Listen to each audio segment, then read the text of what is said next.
Quantitative data collection method. Quantitative research requires a large respondent population. This is because the results of your research will be representative of a larger population. Source of data. Surveys, whether conducted online, by phone, or in person, these rely on the same questions being asked in the same way to a larger number of people.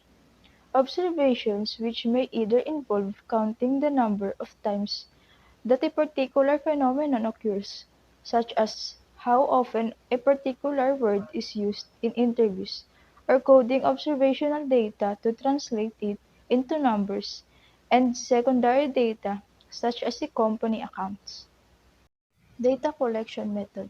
There are several methods by which you can collect quantitative data, which include experiments, controlled observations, surveys in paper, mobile or questionnaires, longitudinal studies, polls, telephone interviews, and face-to-face interviews.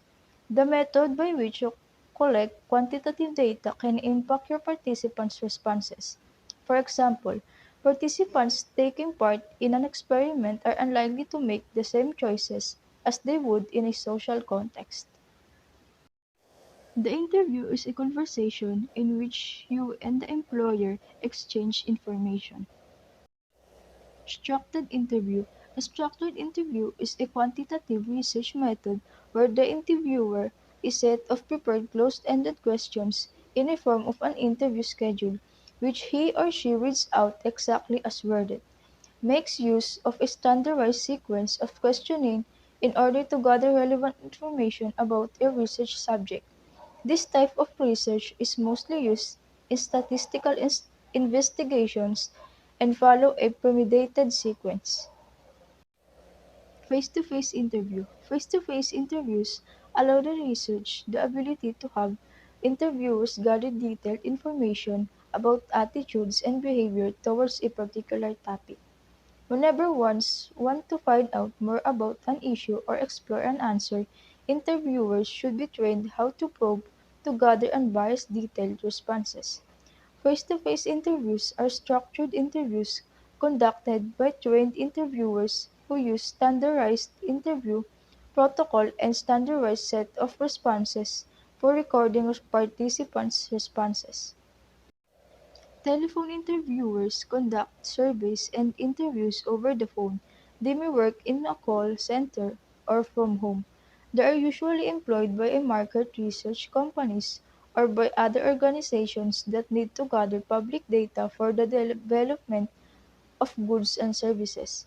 Telephone interviews are becoming the preferred method as they deliver high-quality response with less timing and cost commitments of F-to-F interview. Computer-assisted personal interviewing is an interviewing technique in which the respondent or interviewer uses an electronic device to answer the questions. It is similar to computer-assisted telephone interviewing, except the interview takes place in person instead over the telephone.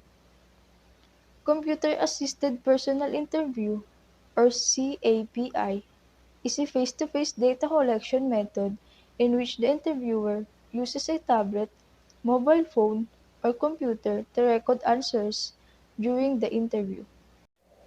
Questionnaires. Questionnaires are one of the primary methods for conducting quantitative research. They are inexpensive, and you can give the questionnaire in person, on a call, by email, or mail. Proper pencil questionnaires. Paper and pencil assessment refers to a traditional student assessment formats such as written tests and also to standardized tests that are asked to students to use pencils to fill in bubbles on a scannable answer sheet. The most frequently used method for data collecting. It represents a process of personal interviewing where the pollster holds a printed out questionnaire, reads the question to the respondent, and fills the answers into the questionnaire. Web-based questionnaire. Web-based questionnaires, also commonly referred to as online surveys, are an increasingly utilized surveying tool to gain knowledge about the attitudes and sentiments of a given population essential for understanding quality of life. Web-based questionnaires are also believed to convey many benefits over traditional methods. They are easier to manage and wide-reaching in comparison to traditional recruitment methods, and may be returned more rapidly than postal questionnaires.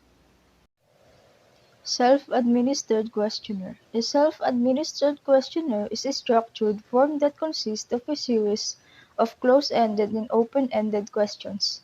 It is called self-administered as the respondents fill it in themselves without an interviewer.